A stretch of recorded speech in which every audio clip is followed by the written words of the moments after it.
Yeah, IO. That's where we're at right now, folks. This. All of this is where we're at right now, guys.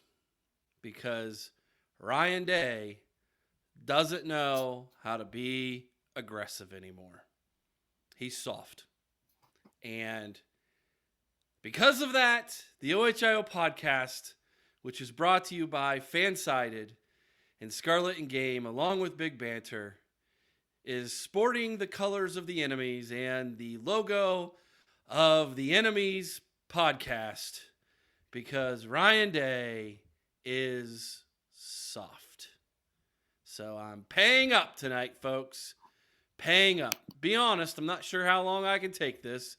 I'm trying to stomach it because I'm a man of my word. But guys, here we are. That's the situation we're in tonight.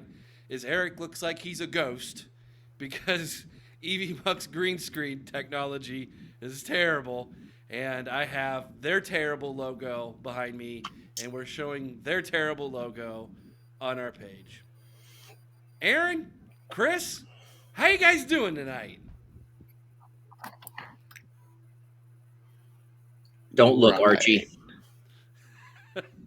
Don't look, Archie. Oh, I guess we're going to have a therapy session tonight for Buckeye Nation. That's where we're at tonight. Because of I, this. Yeah, tell me about it, JR. I know. I need it, Eric. Let me tell you. This is bad. Yeah. Jake, yikes, Eric. I know. Trust me. I am hurting in my soul tonight. I am hurting in my soul. So, this is going to be a rough one, guys, but we got to do it. We got to do it because number one, I'm a man of my word, and number two, it's who we are, and we're going to push through this. We've got a lot of questions to answer tonight. Now we're gonna talk about the game. We're going to talk about many of the mistakes that were made in this game. We might even. Thank you, Nick. Yeah, someone threw up on your background. I know. It's bad. We're going to talk about all those things tonight, and then we're going to talk about the issues that you're not going to get on some of these podcasts because I feel like we here at the OHIO podcast, we have our finger on the pulse of Buckeye Nation maybe better than a lot of the podcasts do because the three of us are fans, and we feel it tonight. We felt it yesterday. We're feeling it tonight. We're not a part of the media who's like, I don't care who wins and loses. We care. We care who wins and loses. And when they lose, it hurts. It hurts us, man, because we're fans of this team. We spend a lot of money. Chris, man, we've spent a lot of money the last couple of years, you and I have, A whole lot of money. going to these football games. And I'm invested. I'm invested financially. I'm invested emotionally. Yeah. I'm invested doggone spiritually with this football team. And this hurts, man. This one hurts because this is what my childhood in the 90s felt like. This right here. John Cooper had a lot of really good football teams, guys. Yes, he did. Good enough to win national Yeah. championships. Yes, he And did. he would get to the end of the year and he would choke against that team up north. And that's where we're at right now. That's where we're at. So, Jake Detweiler, will we have enough time to talk about the mistake? No. Which one? Yeah, which I was going to ask. The whole game was a mistake. Which one of those do we want to talk about? Let's start here.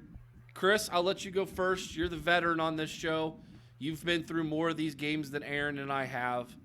So you've experienced more joy and more suffering. Your initial reaction from yesterday's 30-24 loss to the team up north. You know, I'd like to say I'm just numb at this point, but I'm not. I am still beyond angry at what I witnessed yesterday. Yeah, and I should have expected it. I've been, Eric, for over a year, I've been calling this guy John Cooper 2.0. You have. And no one wanted to believe me and buy into it. And I feel a little bit vindicated, but at the same time, it saddens me. It really does. Because Ryan Day's legacy at Ohio State is going to be one of missed opportunity. You look at the teams we had. We had I think the greatest quarterback in college football over the last 2 years prior to this in C.J. Stroud, and we wasted it. We had a great defense, and by far probably the best player in all of college football this year in Marvin Harrison Jr., and we've wasted it. Ryan Day's only win came with Urban Meyer's players. It's a joke. I don't even know. As I watched this game progress, we'd thought coming in that we were seeing this team be a little more physical, but no, it wasn't even close. There was a team out there, and I think I might have mentioned this yesterday when after we'd started talking a little bit after the game.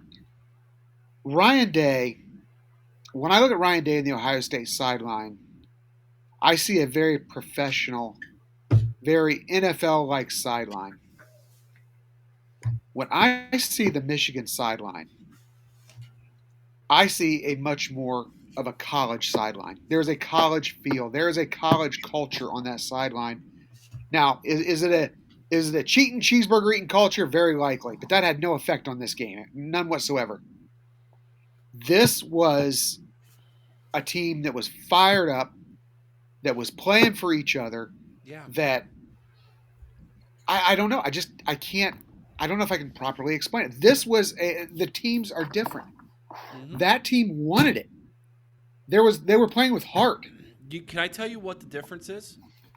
They don't care about the NFL draft in 4 months. Yeah, they don't. But you know what? One of their best players went out on a stretcher, right? Yeah. And it was almost and it fired them up. It was almost like our sideline went, "Oh man, I don't want that to be me because I've got millions of dollars coming in 4 months." And they were like, "Dude, we're gonna win for him." That's the difference. Yeah. Team culture, not money culture. We've sat here and we've criticized and we've made fun of Jim Harbaugh for the last 9-10 years now. We've mocked this guy, but the fact is, he has created a winning culture in Ann Arbor. And we can't dispute that anymore. Cannot. Matt Butcher says, I did a 12-hour taxi shift and stayed up for the whole game. I was gobsmacked and still can't believe we lost and played that way. I told two of my kids that woke when the last quarter was nearly finished that we lost, and even they said, that's not good, Dad. Archie, which is his son's name, nearly cried. Dude, that's... I'm sure our Archie was probably crying a little bit too. Yeah. Yes, he was. Jake Detweiler, don't they have like 44 seniors? Yeah, they do. Between true seniors and super seniors, yeah, they are a senior-laden team. But so were we. We had a lot of seniors too. And 21. You look at that though, Eric. Look at the guys that came back for them too. Mm-hmm. Blake Corum didn't have to come back this year. No. He even with the injury, he could have gone and still been, I would say, at no worse a late day two pick. They had 2 linemen come back that could have been drafted, absolutely. Zentner last year would have probably been a first-round draft pick. Second or third. But, yeah, he'd have been at least no worse than a second day, right? Yeah. Aaron, your initial reaction, man. I don't even know what to say. I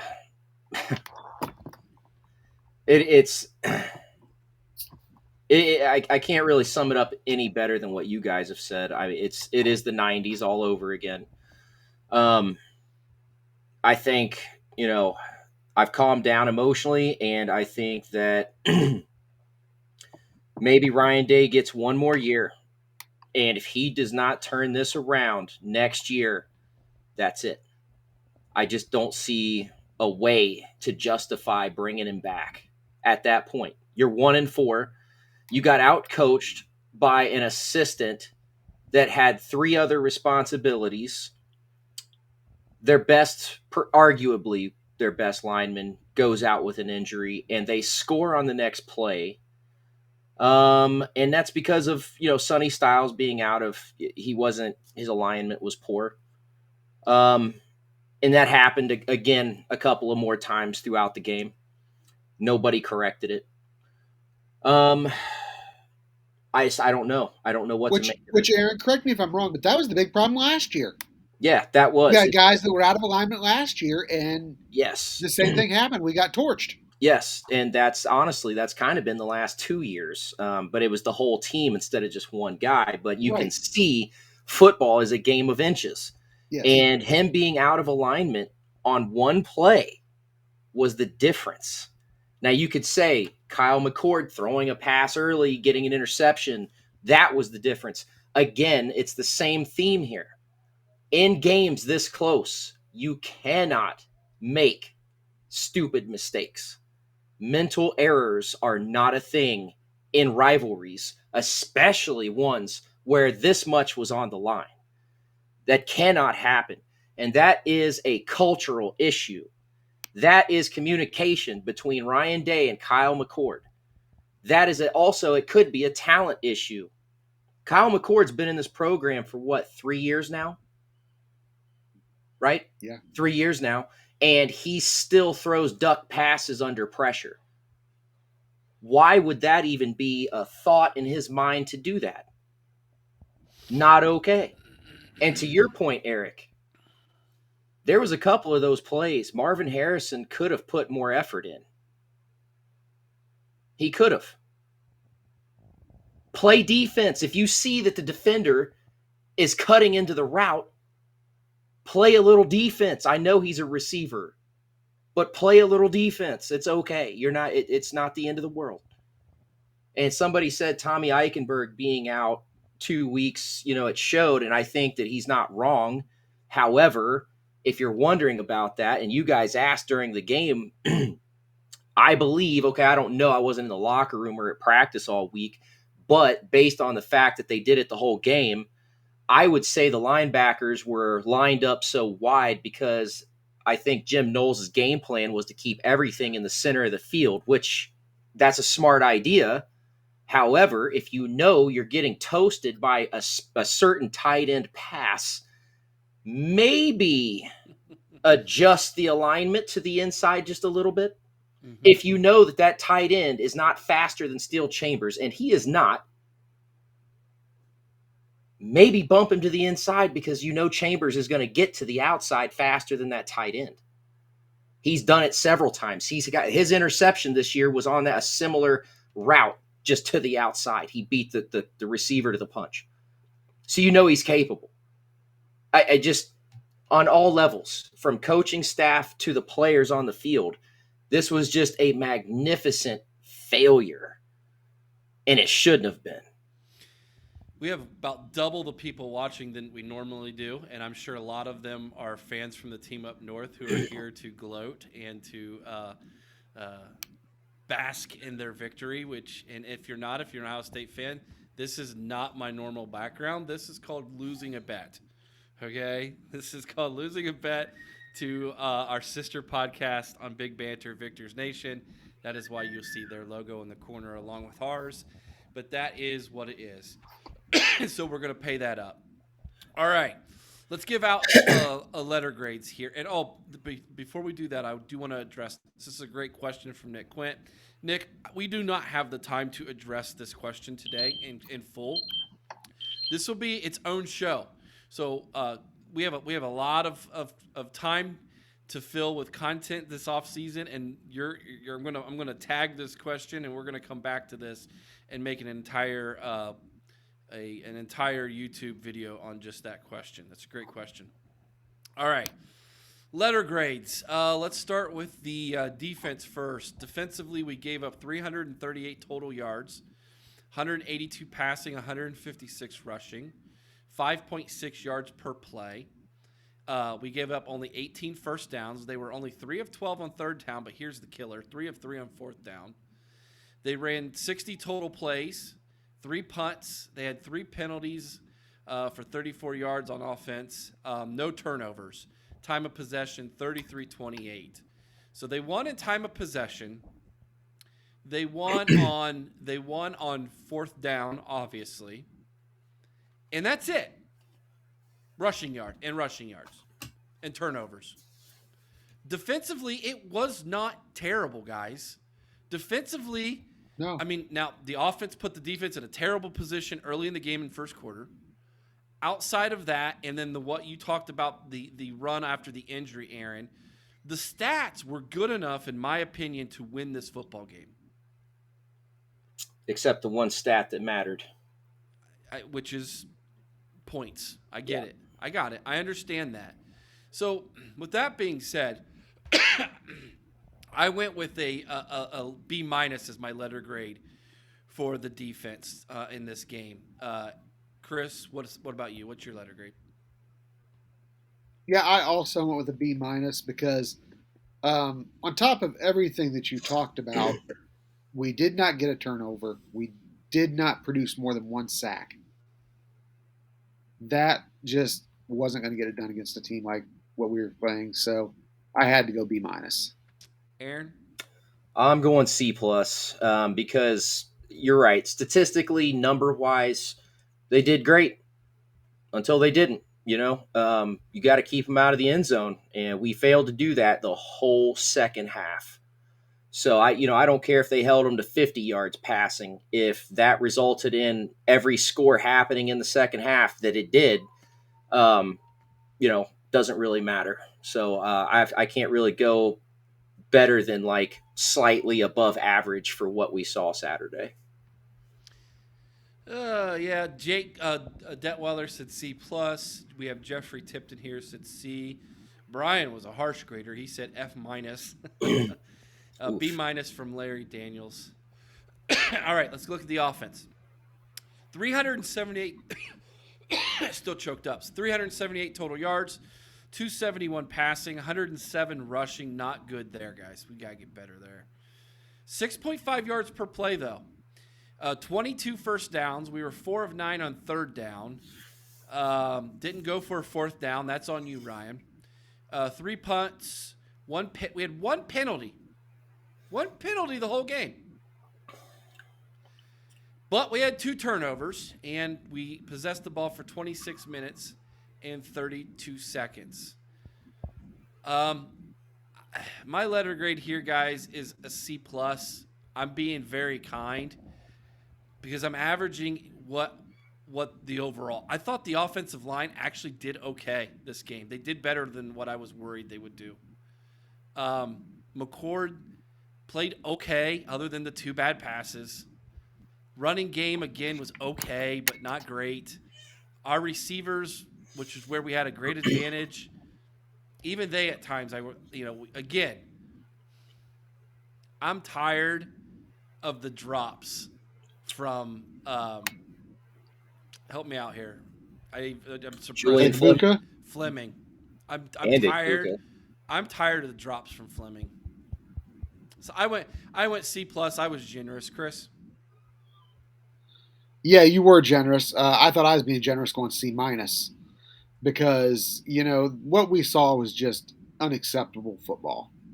The 2 turnovers, they were just bad. I mean, just bad turnovers. And then on top of that, I agree with you. The offensive line didn't look completely horrid, but they were not getting the push that we needed in the run game. But what about that drive? 100. That drive was one drive. But One. I don't explain this to me. How do you have a drive like that, and then you go right back out on the field, and you can't do it? They adjusted. Yeah. Michigan adjusted. That's how. So it's a lack of adjusting to the adjustment? It's effort. It's maybe they were tired, which I don't see how because they were barely on the field, seemed like. The defense had a lot more excuse to be like, hey, we're tired. We're getting worn out down here. Offense shouldn't have experienced that much fatigue. But, I mean, to me, I think that it just comes down to who wanted it more, and we saw who wanted it more. Yeah, and that's another thing. You mentioned who wanted it more. I think that was on display in our wide receiver room. And Eric, maybe it's what you were talking about. They were thinking ahead to the draft, but Aaron brought it up earlier. That first route where Johnson jumped the interception. Yeah. That was bad. We could have had more effort from Harrison.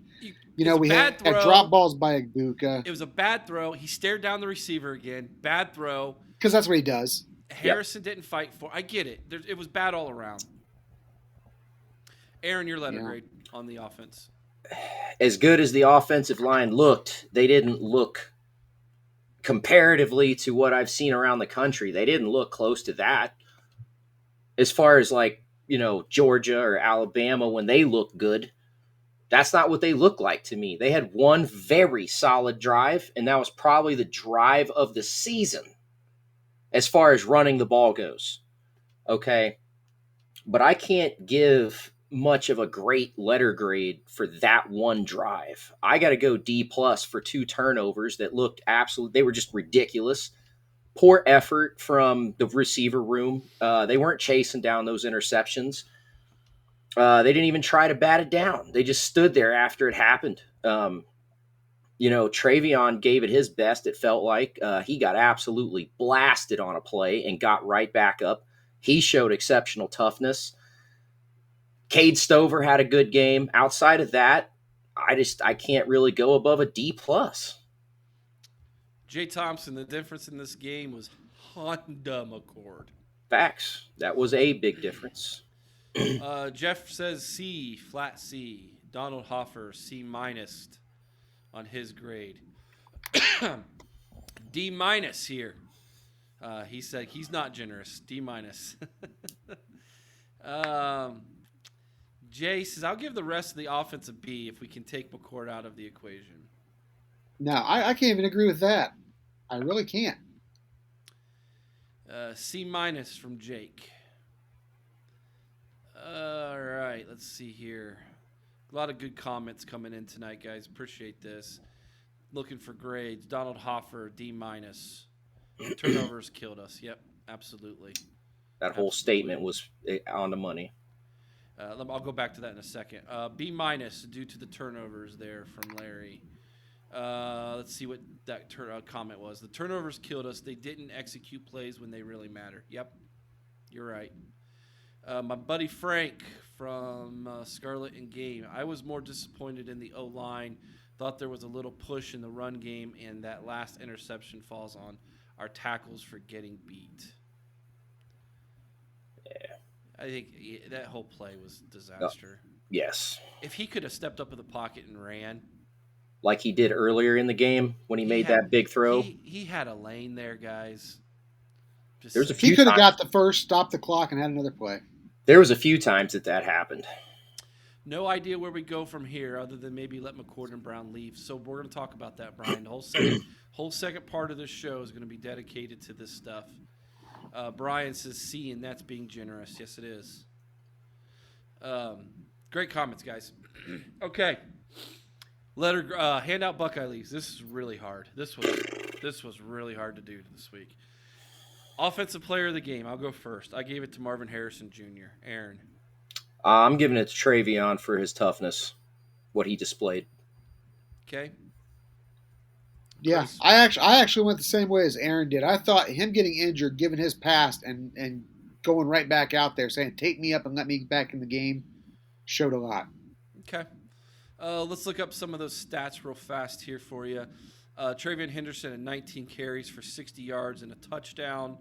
He had 3 receptions for 19 yards. Marvin Harrison Jr. had 5 receptions for 118 yards and a touchdown. Excuse me.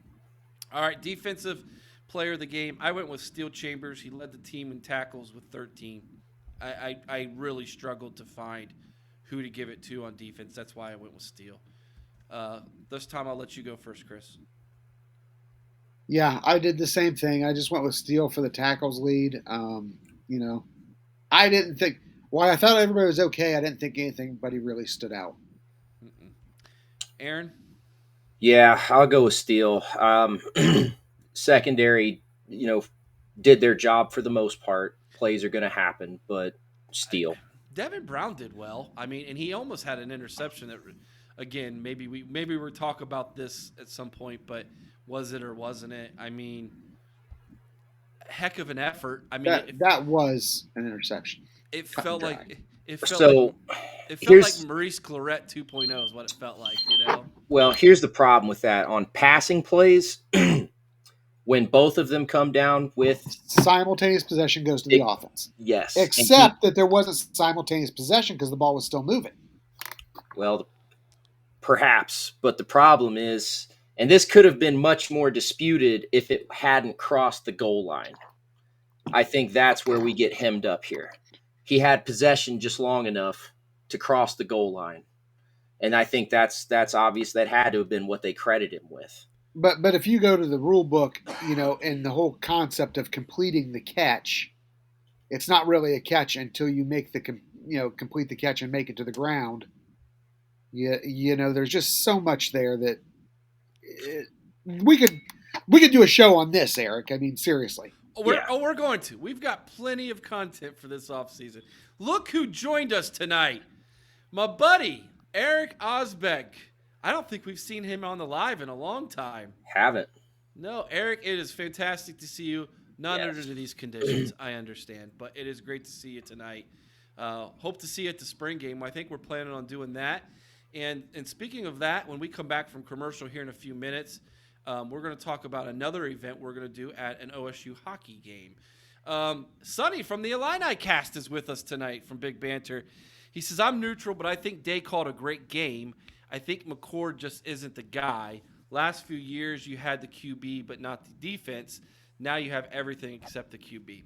I'm going to speak to that comment. It feels like we never can put it all together, does it?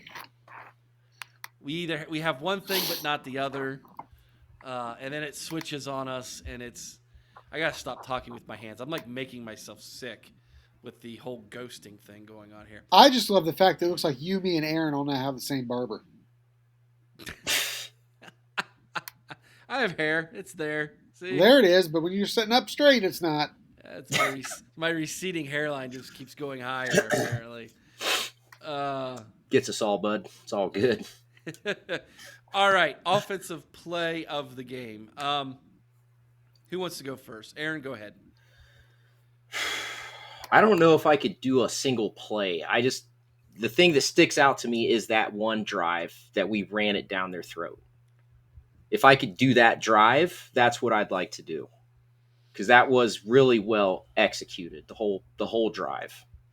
Okay, I'll find a way to make that work. I went with Marvin Harrison Jr.'s 44-yard catch before halftime. Just a shame we didn't get any points out of that thing, because he was pass interfered. He was tackled and still made the catch, even though he'd been tackled. I thought that was a tremendous play, so I went with that. And that right there is why I have a problem with somebody saying that Day called a good game.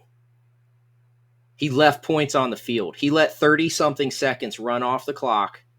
No points out of it. Come on. I know. That's a good. You think that's calling a good game? That's playing scared.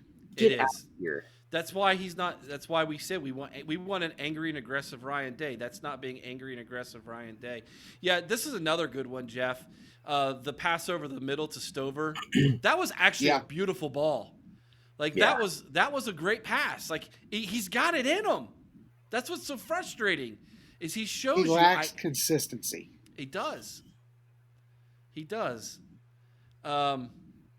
Yeah, so I'm just looking down through some of these. Man, the comments tonight, fantastic, guys. Did we get yours, Chris? I don't believe we did. No, but I also went with the Harrison Jr. catch. I mean, I couldn't give him the offensive player of the game because I thought Henderson was tougher, and honestly, at times I questioned how much effort went into some of Harrison's plays, which is the first time that since he's been there that I've done that. But I have to give him credit on that catch because that was phenomenal. Yeah. Yes. So I'll make sure I didn't miss any here. So many tonight, guys. Thank you. Here's one. Henderson to tie it at 14. I think that's the same one that you were talking about, Aaron. I think it was actually yeah. I think it was 17. I think it tied the game at 17. Yes. Here's one. Defensive play of the game. Now it would have been the INT if it would have stood as an INT if they would have changed the call. That would have been the defensive play of the game. Unfortunately, I can't call it that because they didn't change it. I sat there and I scratched my head all afternoon trying to figure out what we would call for defensive play of the game. Jack Sawyer sacks, only thing I could come up with. Yep, that's what I had. I didn't even come up with one. I'll be honest. I'll agree with you on that. We'll make it 3, but I didn't have one. Like, I just didn't. What about you guys out there? Can any of you think of a defensive play that sticks out that would have been a play of the game other than that one? I like Jay Thompson's. Okay. This one? Yep. He saved us from 3 interceptions because that for sure would have been one. Oh, yeah. Yeah, in the end zone, too. Yeah. Yep. That's right. I can change that to you if you want me to. Please do. That was a good one. I will. On the money. That was great. only Aaron. You know what would have been a great defensive play of the game? Yeah, if they had stopped Is if him we at could have any point stopped in him the at just second once on the 4th down. That would have been a great defensive play of the game. Just half. Amen, once. sister. Yeah. Nope. Can't come up with one. Oh, shoot. All right.